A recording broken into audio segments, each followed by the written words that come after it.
یزکا یذکر مدثر مزمل علیین علیون ان الذین الا الذین من شر النفاثات فعال لما یرید۔ آج ہم اس کو کھول کھول کے پڑھیں گے، یعنی کہ اس کا اجرا کریں گے۔ یا کو بغیر کھینچے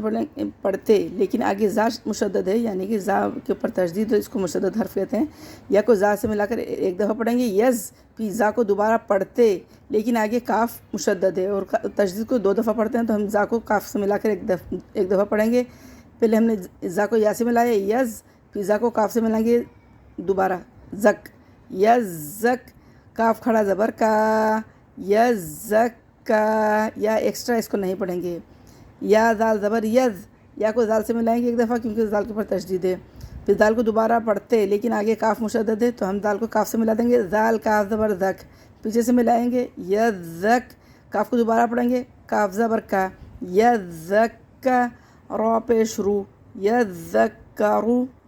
میم کے اوپر پیش ہے، میم پیش منہ ہم پڑھتے لیکن آگے دال مشدد ہے، ہم اور تشدید والے لفظ کو ہم 2 دفعہ پڑھیں گے۔